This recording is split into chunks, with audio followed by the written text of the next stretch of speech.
الحمد لله الذي وعد فوفى وأوعد فوفى، والصلاة والسلام على سيدنا محمد سيد الشرفاء ومسود الخلفاء وعلى آله وصحبه أهل الكرم والوفاء. أما بعد، فقد قال الله تعالى في القرآن الكريم بعد أعوذ بالله من الشيطان الرجيم بسم الله الرحمن الرحيم إن عدة الشهور عند الله 12 شهرا في كتاب الله يوم خلق السماوات والأرض منها 4 حرم ذلك الدين القيم فلا تظلموا فيهن أنفسكم صدق الله العلي العظيم. ஏழுவானங்களையும் பூமிகளையும் படைத்து பரிபாலித்துக் கொண்டிருக்கக்கூடிய ரப்பு ஸமாவாத்தி வல் அர்த், அவனுக்கே புகழ் அனைத்தும் உரித்தாகட்டும். அல்ஹம்துலில்லாஹ். இவ்வுலகத்தில் வாழக்கூடிய முழு மனிதர்களுடைய நலனுக்காக வேண்டி அனுப்பி வைக்கப்பட்ட உத்தம நபிமார்கள், ரசூல்மார்கள், குறிப்பாக எங்களுடைய உயிரிலும் மேலான அன்பு நபி முஹம்மது ஸல்லல்லாஹு அலைஹி வஸல்லம் அவர்களின் மீதும் அன்னாளருடைய வாழ்க்கை வழிமுறைகளை பின்பற்றி நடந்த உத்தம சஹாபாக்கள், தாபிஊன்கள், தபஉ தாபிஈன்கள், முஃமினான ஆண்கள் பெண்கள் அனைவர்களின் மீதும் சாந்தியும் சமாதானமும் உண்டாவதாக. வல்ல அல்லாஹ் ஜல்லஷானஹு வ தஆலாவினுடைய கட்டளைகளை இயன்ற அளவு எடுத்து நடக்குமாறும், அவனுடைய விலக்கல்களை முற்றுமுழுதாகவே தவிர்ந்து கொள்ளுமாறும் ஆரம்பமாக அடியானுக்கும் அப்பால் உங்களுக்கும் வசியத் எனும் நசீஹத் செய்து கொள்கிறேன். ஊசிக்கும் அவ்வலம் பித்தக்வல்லாஹ். கண்ணியத்துக்குரிய கனவான்களே, சகோதரர்களே, ஒரு மனிதனுடைய வாழ்வில் அவனுடைய பிறப்புல இருந்து அவனுடைய மரணம் வரைக்கும் காலங்கள், நேரங்கள் என்பது மிக முக்கியமான ஒரு பகுதியாக, மிக முக்கியமான ஒரு அங்கமாக பார்க்கப்படுகிறது. குர்ஆன் ஹதீஸினுடைய பார்வையில் குர்ஆன் ஹதீஸ் இக்கால நேரங்களுக்கு அளவு கடந்த அளப்பரிய முக்கியத்துவத்தை வழங்கி கொண்டிருக்கிறது.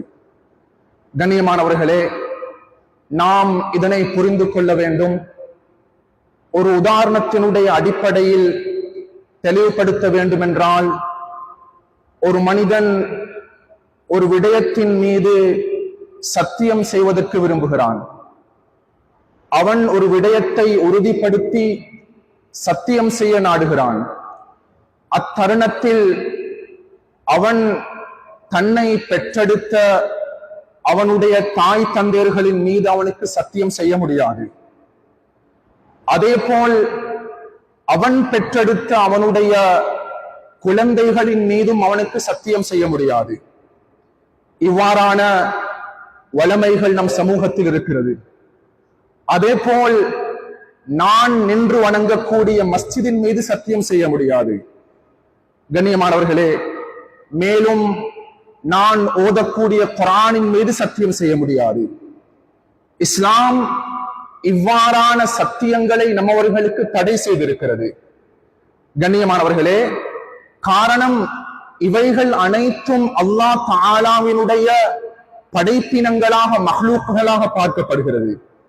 கண்ணியமானவர்களே, சத்தியம் என்பது எது சிறப்பாக கருதப்படுமோ, எது உயர்வாக கருதப்படுமோ, அதைவிட சிறப்பும் உயர்வும் கிடையாதோ அவ்வாறான ஒரு விடயத்தின் மீது மாத்திரம் தான் மனிதர்களுக்கு சத்தியம் செய்ய முடியும். கண்ணியமானவர்களே, வல்லாஹி பில்லாஹி தல்லாஹ், மனிதர்களாகிய நாம் படைத்த அல்லாஹ் தஆலாவின் மீது மாத்திரம் தான் சத்தியத்தை முன்வைக்க முடியும். கண்ணியமானவர்களே, இதர அனைத்தும் அல்லாஹ் தஆலாவினுடைய படைப்பினங்களாக இருந்து கொண்டிருக்கிறது. படைத்த ரப்பு, படைத்த ஹாலிக்கை விட உயர்வும் சிறப்பும் எந்த காரியத்துக்கும் கிடையாது. கண்ணியமானவர்களே, எனவே நம்முடைய சத்தியத்தை அல்லாஹ் தஆலாவின் மீது தான் முன்வைக்க வேண்டும். கண்ணியமானவர்களே, உண்மையில் நாம் புரிந்து கொள்ள வேண்டும், இத்தருணத்தில் நாம் ஒரு விடயத்தின் மீது சத்தியம் செய்வதற்கு நாடினால் படைத்த அல்லாஹ் தஆலாவின் மீது மாத்திரம் தான் சத்தியம் செய்ய முடியும். அதே தருணத்தில் கண்ணியமானவர்களே, படைத்த அல்லாஹ் தஆலா ரப்பு காலிக்கு குல்லி ஷை, கண்ணியமானவர்களே, அவன் குர்ஆனில் பல இடங்களில் அவன் சத்தியம் செய்து கொண்டிருக்கிறான். கண்ணியமானவர்களே, நாம் அல்லாஹ் மீது சத்தியம் செய்ய வேண்டும்.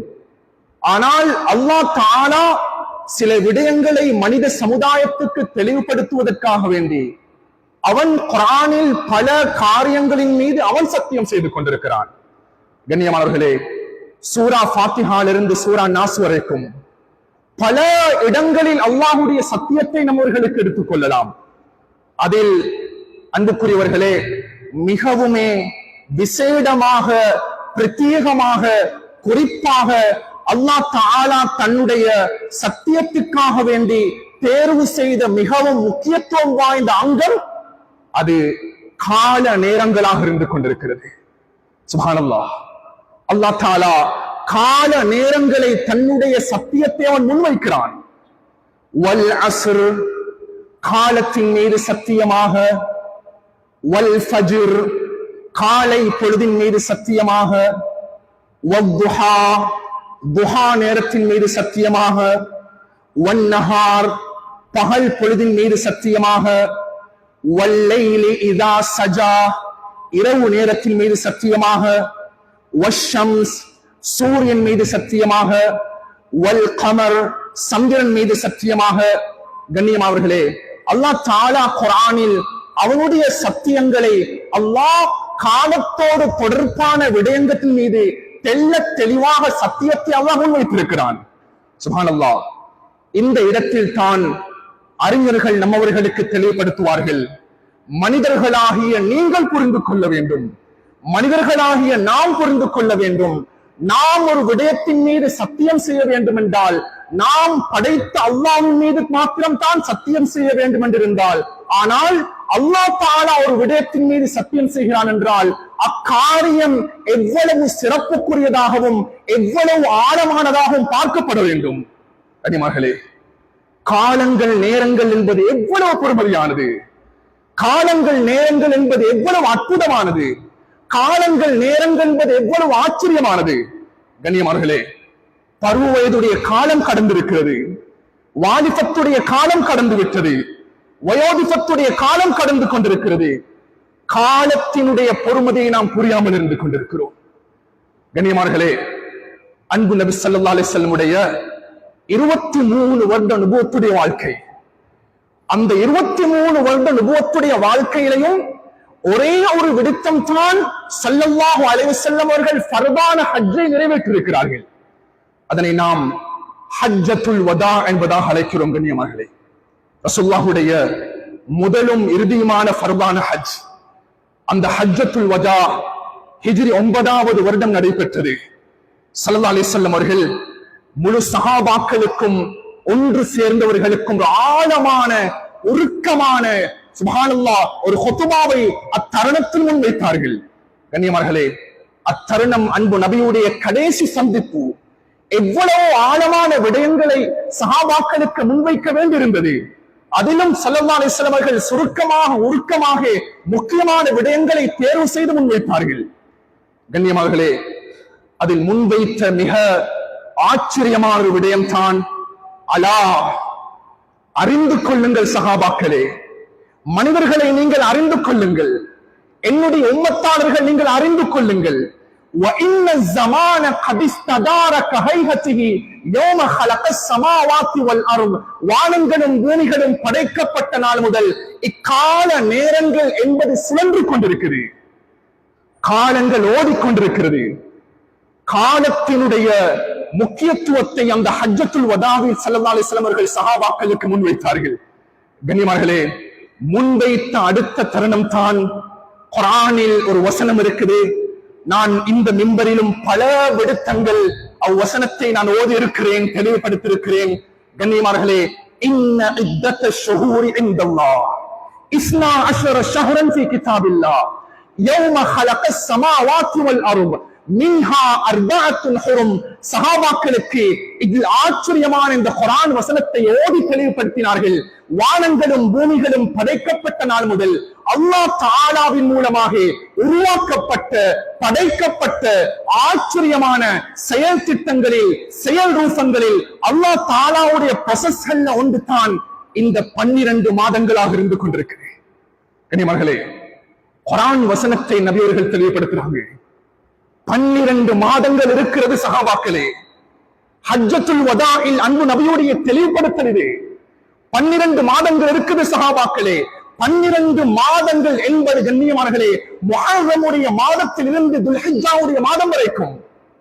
இது நாங்க நினைக்க கூடாது, இது மனிதர்கள் வகைப்படுத்தியது ஒன்று. காலத்தை 12 மாதங்களாக வகைப்படுத்தியவன் அல்லாஹ். இது அல்லாஹ் தஆலாவுடைய வகைப்படுத்தல். இது அல்லாஹ் தஆலாவுடைய டிவைடிங் ஆஃப் ஆல்மைட்டி. அல்லாஹ் படைத்த ரப்பு காலத்தை 12 மாதங்களாக வகைப்படுத்தியிருக்கிறான். முஹர்ரம்ல இருந்து துல்ஹிஜ்ஜா வரைக்கும், ஜனவரியில இருந்து டிசம்பர் வரைக்கும் என்பது ஷரீஅத்தினுடைய கால வகைப்படுத்தல் அல்ல. உலகத்தினுடைய நடைமுறைக்கு we are used to that. அது குற்றம் சொல்ல முடியாது. பல காரியங்களுக்கு ஆங்கில கணிப்பீட்டை நாம் பயன்படுத்துகிறோம். கனிமகளே, உலமாக்கள்கிட்ட கேளுங்க. வருடத்தில் 365 தினங்கள் இருக்குது. இது இஸ்லாமிய கணிப்பீட்டின் பிரகாரம் அல்ல, சூரிய கணிப்பீட்டின் பிரகாரம் வருடத்தில் 365 தினங்கள் இருக்குது. அதே தருணத்தில் வருடத்தில் 354 அல்லது 355 தினங்களை அல்லாஹ் வைத்திருக்கிறான் சந்திர கணிப்பீட்டின் பிரகாரம்.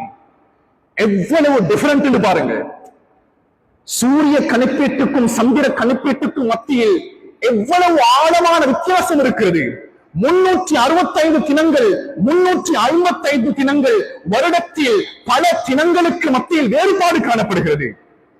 இதனால் தான் கண்ணியமானவர்களே நாம் புரிந்து கொள்ள வேண்டும், ஷரீஅத்தினுடைய அனைத்து விதமான நற்செயல்பாடுகளும் இபாதத்துகளும் அல்லாஹ் தஆலா இந்த 12 மாதங்களோடு தொடர்புபடுத்தி வைத்திருக்கிறார். நம்முடைய வணக்க வழிபாடுகள், எங்களுடைய தொழுகை, நம்முடைய நோன்பு, உங்களுடைய நோன்பை நீங்கள் எப்பொழுது நோக்கிறீர்கள் அது பிப்ரவரி மாதம் என்று கூற முடியாது. நீங்கள் ஹஜ் எப்பொழுது செய்வீர்கள் அது டிசம்பர் என்பதாக கூற முடியாது. உங்களுடைய ஜகாத் எப்பொழுது நிறைவேற்றப்படும் அது பிப்ரவரி என்பதாக கூற முடியாது. நாம் இஸ்லாமிய மாதங்களை தான் தெளிவாக புரிந்து கொள்ள வேண்டும். கண்ணியமானவர்களே, இஸ்லாம் நம்முடைய அனைத்து ஷரீஅத்துடைய காரியங்களையும் இந்த முஹர்ரம்ல இருந்து துல்ஹிஜ்ஜாவுடைய மாதம் வரைக்கும் தொடர்புபடுத்தி வைத்திருக்கிறது. கண்ணியமானவர்களே, நாங்க ஒரு அடிப்படையான விடயத்தை இந்த ஜும்மாவுடைய இந்த ஒன்று கூடலில் நாம் புரிந்து கொள்ள வேண்டும். குர்ஆனும் ஹதீஸும் நம்மவர்களுக்கு இந்த இஸ்லாமிய கணிப்பீட்டு முறையை, இஸ்லாமிய மாதங்களை, இஸ்லாமிய ஹிஜ்ரி ஆண்டை நம்மவர்களுக்கு ஆச்சரியமாக தெளிவாக முன்வைத்திருக்கிறது. நான் இன்றைய என்னுடைய ஹுத்பாவுடைய மிக முக்கியமான துணைப்பொருளை கண்ணியமானவர்களே, நாங்கள் அல்ஹம்துலில்லாஹ் ஹிஜ்ரி 1447 கடந்து நாங்க ஹிஜ்ரி 448வது வருடம் முஹர்ரமுடைய மாதம் பிறை 3வது தினம் என்று ஜும்மாவுடைய நாளில் நாம் ஒன்று சேர்ந்திருக்கிறோம். கண்ணியமானவர்களே, 1448வது வருடம் எங்களுக்கு தெரியும். ஆங்கில கணிப்பீடு என்றால் 2026 2026 என்று எங்களுக்கு தெரியும். கண்ணியமானவர்களே, நம்முடைய உலகத்தினுடைய காரியங்கள் அனைத்தும் ஆங்கில கணிப்பீட்டின் பிரகாரம் தொடர்புபடுத்தப்பட்டிருக்கிறது என்பதாலும் தெரியும். சுப்ஹானல்லாஹ், நாம் தற்பொழுது 1448வது ஹிஜ்ரி ஆண்டை அடைந்திருக்கிறோம். முஹர்ரமுடைய மாதம் பிறை 3 நாம் ஒன்று சேர்ந்திருக்கிறோம். கண்ணியமானவர்களே, இந்த இஸ்லாமிய ஹிஜ்ரி ஆண்டினுடைய தனித்துவம் என்ன? இந்த இஸ்லாமிய முதல் மாதமான முஹர்ரம் மாதத்தினுடைய மகத்துவமும் அல்லாஹ் தஆலா இந்த முஹர்ரம் மாதத்தில் வைத்திருக்கக்கூடிய வழிகாட்டல்களும் இபாதத்துகளும் என்ன? கண்ணியமானவர்களே, உண்மையில் நீங்கள் உலமாக்களிடம் கேட்டு பார்க்கலாம். இஸ்லாமிய அறிஞர்கள் தெளிவுபடுத்துறாங்க. நாம் இதனை புரிந்து கொள்ள வேண்டும். இஸ்லாமிய இந்த ஹிஜ்ரி ஆண்டு என்பது, இஸ்லாமிய இந்த கணிப்பீடு என்பது, இஸ்லாமிய இந்த மாதங்கள் என்பது கண்ணியமானவர்களே, இதனை சுருக்கமாக முன்வைக்க வேண்டும் என்றால் ஷஈரத்தும் மின் ஷஆயிரில் இஸ்லாம், அல்லாஹ் தஆலா இஸ்லாத்தினுடைய மகா பெரிய அடையாள சின்னங்களில் ஒன்றாக இஸ்லாமிய கணிப்பீட்டு முறையை நம்மவர்களுக்கு முன்வைத்திருக்கிறான். ஒரு கிராமத்துல அதான் சத்தம் கேட்குது. நாங்க என்ன சொல்லுவோம்? எங்களோட வாகனத்தை ஓடிக்கொண்டு போகும் பொழுது இந்த இடத்திலிருந்து ஒரு அதான் சத்தம் வருகிறது. முஸ்லிம்கள் இங்க இருக்கிறாங்கப்பா, எங்களோட வாகனத்தை நிப்பாட்டி நாங்க தொழுதுட்டு போயிருவோம். கண்ணியமானவர்களே, அதான் என்பது முஸ்லிம்களுடைய அடையாளம். ஒரு கிராமத்து மக்கள் ஒன்று சேர்ந்து கூறுகிறார்கள், நாம் இதற்கு பின்பு நம் கிராமத்தில் அதான் கூற மாட்டோம் என்று கூறினால், இஸ்லாமிய நாடாக இருந்தால் அந்த கிராமத்து மக்களோடு யுத்தம் செய்ய வேண்டும். காரணம், இஸ்லாமிய அடையாளத்தோடு அவன் விளையாடுகிறான். ஒரு பிரதேசத்தில் ஜும்மாவுடைய தொழுகை செழிப்பாக நடக்கும் என்றால் இஸ்லாத்தினுடைய அடையாளம், முஸ்லிம்கள் அங்கே செறிந்து வாழ்கிறார்கள் என்ற அர்த்தம். கண்ணியமானவர்களே, இவைகள் எல்லாம் இஸ்லாத்தினுடைய அடையாளம். இதே தோரணையில் தான் இஸ்லாமிய ஹிஜ்ரி ஆண்டு என்பது, இஸ்லாமிய 12 மாதங்கள் என்பது அல்லாஹ் தஆலா ரசூலுல்லாஹுடைய உம்மத்தாகிய நம்மவர்களுக்கு அல்லாஹ் இதனை இஸ்லாத்தினுடைய மகா பெரும் அடையாளமாக நம்மவர்களுக்கு கொடுத்திருக்கிறார். அன்பானவர்களே, நான் ஏன் இதனை இவ்வளவு ஆழமாக பேசுகிறேன் என்றால், இன்று நம்மில் அதிகமானவர்களுக்கு, குறிப்பாக வளர்ந்து வரக்கூடிய சமுதாயத்தவர்களுக்கு, அதையும் தாண்டி மூத்தோர்களுக்கு கூட இஸ்லாமிய இந்த கணிப்பீட்டு முறைகளை நாம் தெரியாமல் இருக்கிறோம். நம்முடைய பாடசாலைகளாக இருக்கலாம், மதரசாக்களாக இருக்கலாம், மஸ்ஜிதுகளாக இருக்கலாம், நம்முடைய வீடு வாசல்களாக இருக்கலாம். கண்ணியமானவர்களே, இந்த ஹிஜ்ரி ஆண்டையும் இந்த இஸ்லாமிய மாத முறைகளையும் நாம் காட்சிப்படுத்த வேண்டும். ஜம்மியா கூறுகிறது, இந்த கேலண்டர்ஸ்ல நீங்க எடுங்க. நீங்க நாங்க நோன்பு பெருநாளுடைய சந்தர்ப்பத்திலையும் ஹஜ் பெருநாளுடைய சந்தர்ப்பத்திலையும் அந்த பிறை பார்க்கும் தருணத்துல தான் நாங்க பிறையை பத்தி ஆய்வு செய்கிறோம். இதர நாட்களில் எங்களுக்கு பிறையை பற்றி எதுவும் தெரியாது. இஸ்லாமிய ஹிஜ்ரி ஆண்டை பற்றி நம்மவர்களுக்கு ஒன்றும் தெரியாது. கண்ணியமானவர்களே, இதற்கு நாம் முக்கியத்துவம் செலுத்த வேண்டும். நம் மதரசாக்களில் பார்க்க முடியும், காட்சிப்படுத்தப்படுகிறது. அதே போல் பாடசாலைகளிலும் பொது இடங்களிலும் வீடுகளுக்குள்ளாலும் ஹிஜ்ரி முக்கியத்துவத்தை நாம் செலுத்த வேண்டும், முன்வைக்க வேண்டும். கண்ணியமானவர்களே, உண்மையில் நாம் பெருமைப்பட வேண்டும்.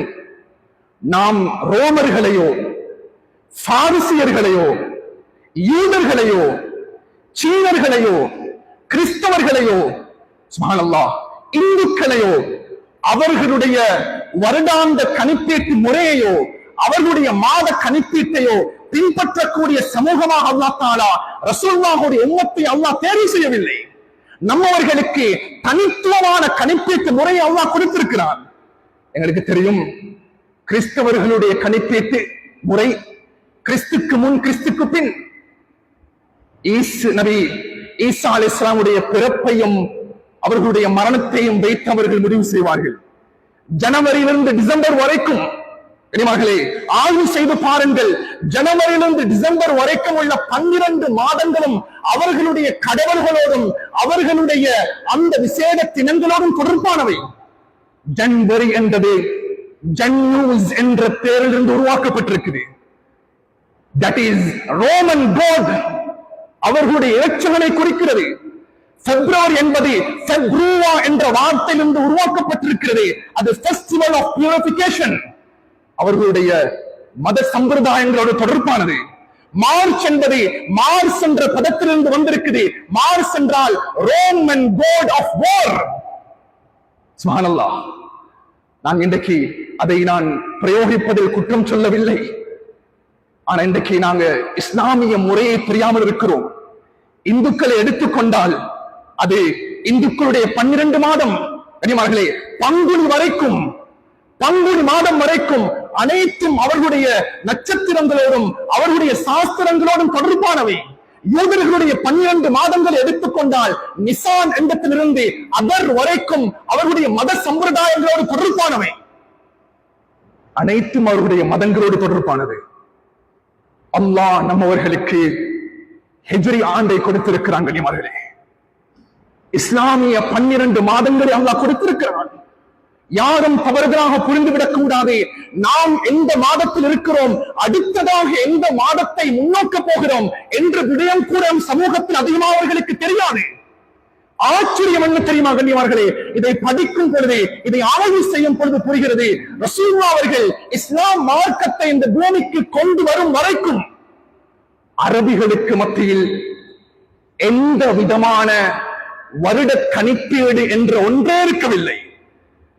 ரசூலுல்லாஹ் அவங்க மார்க்கத்தை கொண்டு வரும் வரைக்கும் அரபிகளுடைய கணிப்பீட்டு முறை எவ்வாறு இருந்தது தெரியுமா? அவங்கள்ட்ட கேட்பாங்களாம், நீங்க எப்பப்பா பிறந்தீங்க? நாங்க யானை வருடங்களுக்கு முன்பு பிறந்தோம், ஆமுல் ஃபீல் என்பதாக அழைக்கப்படும். நீங்க இப்ப பிறந்தீங்க? யானை வருடத்துக்கு பின்னால் பிறந்தேன். வருட கணிப்பீடு என்பது அவர்களுக்கு மத்தியில் இருக்கவில்லை. இன்னைக்கு பழைய ஹிஸ்டரி எடுத்து பார்த்தோம்டா, உலக நாடுகளிலும் இருக்குது. புலி வருடம் என்று இருக்குது, சிங்கம் வருடம் என்று இருக்குது, சைனால இருக்குது எலி வருடம் என்று. கனிமார்களே, ஆரம்ப காலத்தில் ஆமுல் ஃபீலை மையமாக வைத்துத்தான் அவருடைய கால நேரங்களை தீர்மானிப்பார்கள். ரசூலுல்லாஹுடைய நுபுவத்துக்கு பின்னாலே கண்ணியமார்களே ஸல்லல்லாஹு அலைஹி வஸல்லம் அவர்கள் இதை மாற்றி அமைத்தார்கள். இஸ்லாமிய நிகழ்வுகளை கொண்டு குறிப்பிட ஆரம்பித்தார்கள். பத்ருக்கு முன்னால், பத்ருக்கு பின்னால், உஹது யுத்தத்துக்கு முன்னால், உஹது யுத்தத்துக்கு பின்னால், ஹந்தக்குக்கு முன்னால், ஹந்தக்குக்கு பின்னால் என்ற அந்த முறையை கொண்டு வந்ததற்கு பின்னால ரசூலுல்லாஹுடைய மரணம் ஏற்படுகிறது. அத்துடன் அபூபக்கர் ரலியல்லாஹுடைய 2 வருஷம் ஆட்சி. கண்ணியமார்களே, அதற்கு பிற்பாடு தான் உமர் இப்னு கத்தாபுடைய 10 வருஷ ஆட்சி இந்த உலகத்தில் உருவாகுது. உண்மையிலேயே உமர் இப்னு கத்தாபுடைய சிந்தனையை அல்லாஹ் வஹ்யாக இறக்கியிருக்கிறான். எனக்கு பின்னால் ஒரு நபி இருப்பார் என்றால் உமராகத்தான் இருக்கும் என்பதாக தெளிவாக ரசூலுல்லாஹ் கூறினார்கள். உமர் ரலியல்லாஹு மதீனால இருக்கிறாங்க. ஒரு நாள் ஒரு தகவல் உமர் இப்னு கத்தாப் ரலியல்லாஹு அன்ஹு கிடைக்குது. அத்தகவலை அபூ மூசா அஷ்அரி ரலியல்லாஹு அவர்கள் எழுதி அனுப்புகிறார்கள். அந்த லெட்டர் எடுத்தாங்க, லெட்டர் எடுத்து வாசிச்சாங்க. இன்னஹு தஸிலுஹு மின்க குதுப் யா உமர். உமர் இப்னு கத்தாப், நீங்க நிறைய லெட்டர்ஸ் எல்லாம் போஸ்ட் பண்றீங்க, எங்களுக்கு வந்து சேருகிறது. ஆனால் மாதங்களை குறிப்பிட்டிருக்கிறீர்கள். எங்களுக்கு தெரியாத உமர், நீங்கள் அனுப்பக்கூடிய கடிதம் அது ஷாபான் என்பதாக குறிப்பிடப்பட்டிருக்குது, முஹர்ரம் என்பதாக குறிப்பிடப்பட்டிருக்குது. எங்களுக்கு தெரியாது அந்த மாதம் கடந்த வருடத்தினுடைய கடந்த ஷாபானா அல்லது தற்பொழுது இருக்கக்கூடிய ஷாபானா என்று எங்களுக்கு இனம் காண முடியாமல் இருக்குது. உமர் ரலியல்லாஹு அன்ஹு, வருட கணிப்பீட்டை எங்களுக்கு ஏற்படுத்தி கொடுங்கள்.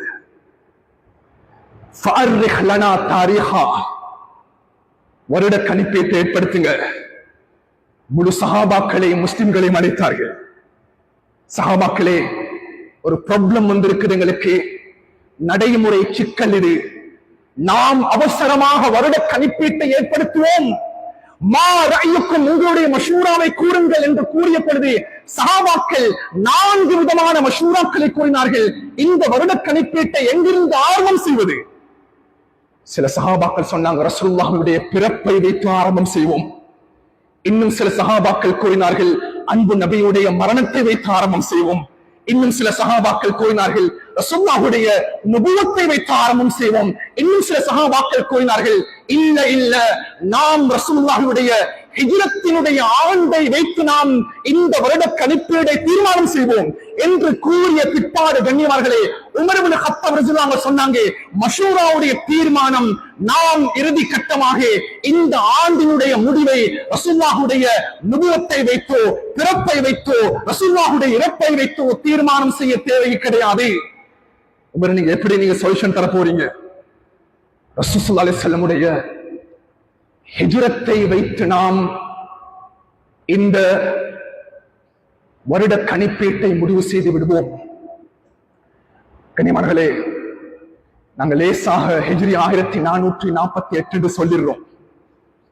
அல்லாஹ் அக்பர். உமர் இப்னு கத்தாபினுடைய அந்த ஆழமான மஷூரா, இன்று நாம் அந்த மஷூராவை கடந்து ஹிஜ்ரி 1448 வருடத்துக்குள்ளால் நுழைந்திருக்கிறோம். அல்லாஹ் அக்பர். கண்ணியமானவர்களே, அறிஞர்கள் தெளிவுபடுத்துவார்கள். நிறைய பேர் கேட்பாங்க, ஏன் அப்பா நாங்கள் தெரிஞ்சு கொள்ளணும், இது எங்களுக்கு ஏன் அவசியம்? அன்பானவர்களே, சகோதரர்களே, சுப்ஹானல்லாஹ், இந்த பூமிக்கு மேலால் இந்த ஹிஜ்ரி ஆண்டினுடைய கணிப்பீடு இல்லாவிட்டால் இஸ்லாமிய அறிஞர்கள் தெளிவுபடுத்துகிறார்கள், இஸ்லாத்தினுடைய பெரும்பாடுமான பகுதி, இஸ்லாத்தினுடைய பெரும் வீழ்ச்சியை நாம் சந்தித்திருப்போம். சுப்ஹானல்லாஹ், இஸ்லாமிய நிகழ்வுகள் தெரியாமல் போயிருக்கும், யுத்தங்கள் தெரியாமல் போயிருக்கும். அல்லாஹ் அக்பர். எந்த அளவுக்கு என்றால், இஸ்லாம் இந்த கணிப்பீட்டு முறையை ஒரு பெண்ணுடைய கணவன் மரணித்தால் அவனுடைய இத்தாவுடைய காலம் முதல் ஒரு பெண்ணுடைய மாதவிடாய் காலம் வரைக்கும் இஸ்லாமிய கணிப்பீட்டு முறையை இஸ்லாம் தொடர்புபடுத்தி வைத்திருக்கிறது. ஹசரத், என்னுடைய தாய் இத்தான் இருக்கிறா, ஜனவரி மாசம் முடிஞ்சிருச்சு, பிப்ரவரி முடிஞ்சிருச்சு, மார்ச் முடிஞ்சு, ஏப்ரல் முடிஞ்சு, நாங்க மேல இருக்கிறோம், இன்னும் 10 தினங்கள்ல இத்தாவுடைய காலம் முடிஞ்சிரும் தானே. கண்ணியமானவர்களே, இன்னும் நாங்க இந்த சிந்தனையில தான் இருக்கிறோம். இப்படி அல்ல. நீங்க ஜனவரி, பிப்ரவரி, மார்ச், ஏப்ரல் அல்ல, முஹர்ரம், சஃபர், ரபியுல் அவ்வல், ரபியுல் ஆகிர் பார்க்கணும். நீங்க ஒரு பெண்ணுடைய மென்சஸ் வரைக்கும் இஸ்லாம் இந்த கணிப்பீட்டு முறையை தொடர்புபடுத்தி வைத்திருக்கிறது. சுப்ஹானல்லாஹ், எவ்வளவு ஆச்சரியம் பாருங்கள் கண்ணியமானவர்களே. இந்த விடயத்தை நாம் சிந்திக்காமல் புரியாமல் இருந்து கொண்டிருக்கிறோம். இஸ்லாமிய கணிப்பீடு என்பது, இஸ்லாமிய வருடம் என்பது, இஸ்லாமிய ஹஜ்ரி ஆண்டு என்பது, இஸ்லாமிய மாதங்கள் என்பது, சந்திர கணிப்பீடு என்பது அவ்வளவு ஆழமாக இஸ்லாம் நபர்களுக்கு முன்வைத்திருக்குது. சுப்ஹானல்லாஹ், சந்தோஷமான விடயம் என்னண்டா, நாங்க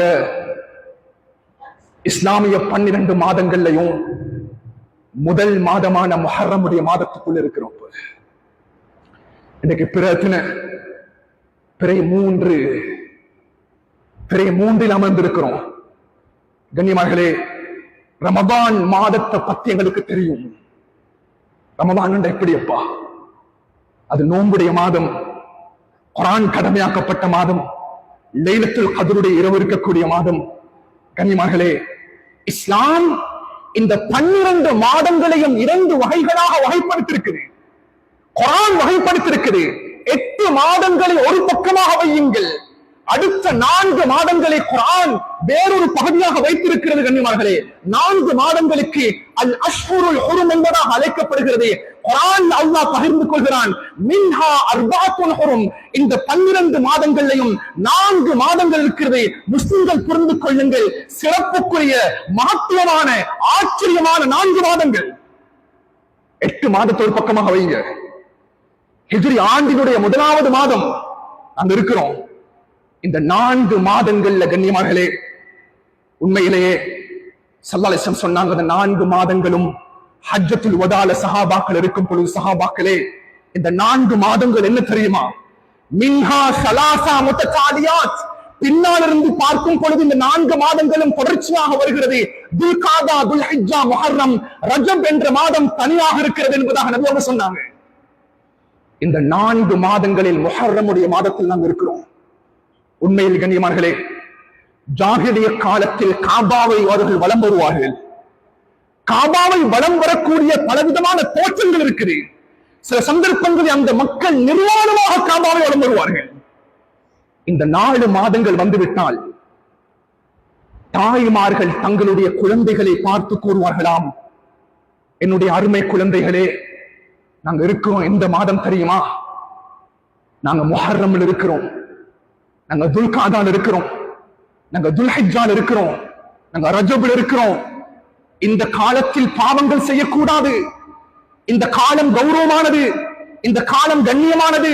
பெரும் பாவங்களை விட்டு எங்களை பாதுகாத்துக் கொள்ள வேண்டும் என்பதாக ஜாஹிலியத்து காலத்து மக்கள் நிர்வாணமாக காபாவை தவாஃப் செய்தவர்கள் இந்த மாதத்தினுடைய சிறப்பம்சங்களை புரிந்து வைத்திருக்கிறார்கள். கண்ணியமார்களே, இந்த 4 மாதங்கள்ல நாங்க இருக்கிற முஹர்ரத்துல முஹர்ரத்துல நாங்க புரியணும். உண்மையிலேயே கண்ணியமானவர்களை யாரும் தவறுதலாக புரிந்துவிடக் கூடாது. குர்ஆன் இந்த மாதத்துல நீ கொலை செய்யாத, ஜினா செய்யாத, திருடாத என்ற பாவங்களை பத்தி குர்ஆன் சொல்லல. நீ மதுபோதையில் ஈடுபடாத என்று குர்ஆன் சொல்லல.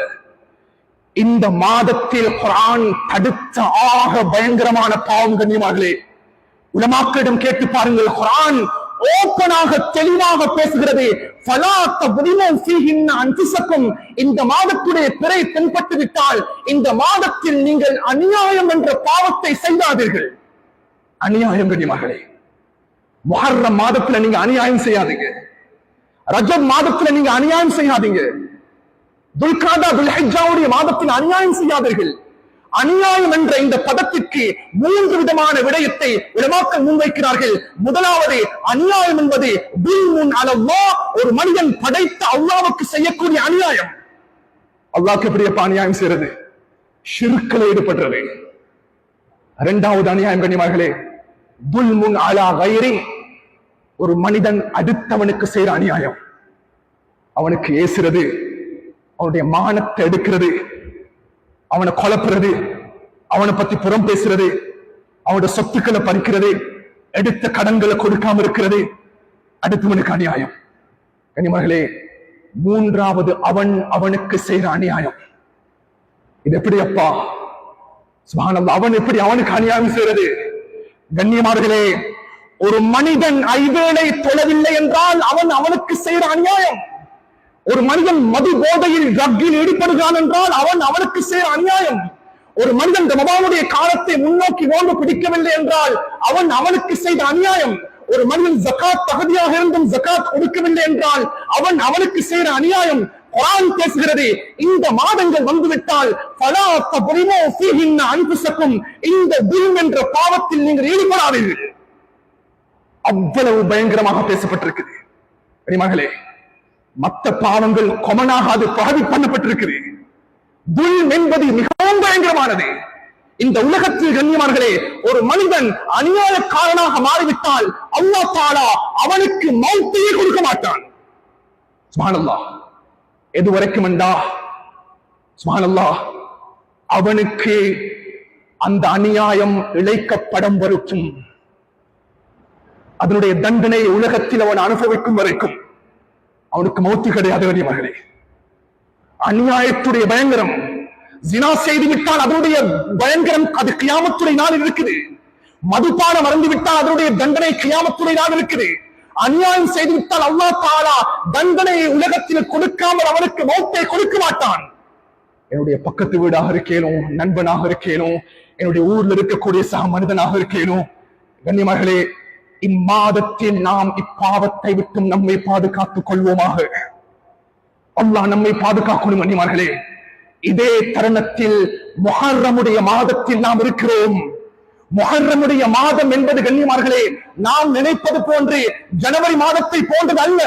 சுப்ஹானல்லாஹ், இஸ்லாத்தினுடைய கடைசி மாதம் ஹஜ்ஜுடைய இபாதத்துகளை முடித்துவிட்டு ஹாஜிகள் நாட்டுக்கு திரும்ப இருக்கிறார்கள். லாஸ்ட் மந்த் அது துல்ஹிஜ்ஜாவுடைய மாதம். துல்ஹிஜ்ஜாவுடைய மாதத்தை நாங்க எப்படி கடத்தினோம்? 9 நோன்புகளை பிடித்திருக்கிறோம். 10வது தினம் ஹஜ் பெருநாள், உதஹியாவுடைய அமலை நிறைவேற்றினோம். வருஷத்தினுடைய கடைசி மாதம் அது கண்ணியமானவர்களே. ஆனால் ஆங்கில கணிப்பேற்றின் பிரகாரம் 31 ஜனவரி 1 என்பது எவ்வளவு பாவம் சமூகத்தில் நடக்கிறது தெரியுமா? ஜினா நடக்கும், மதுபோதை நடக்கும், கொழும்புக்கு போன பார்க்கிறோம்.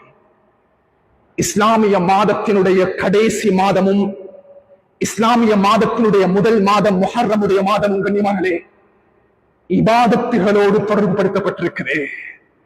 சுப்ஹானல்லாஹ்.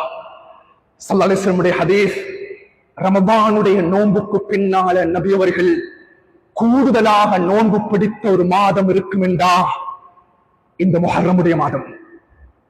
அஃதலு ஸியாமி பஅத ரமதான் ஷஹ்ருல்லாஹில் முபாரக். கண்ணியமானவர்களே, இம்மாதத்தில் என்ற அளவு சுன்னத்தான நோன்பில் நம்மை ஈடுபடுத்த வேண்டும். அதிலும் எங்களுக்கு 10 நோன்பு பிடிக்கிறது கேளா, 20 நோன்பு பிடிக்கிறது கேளா?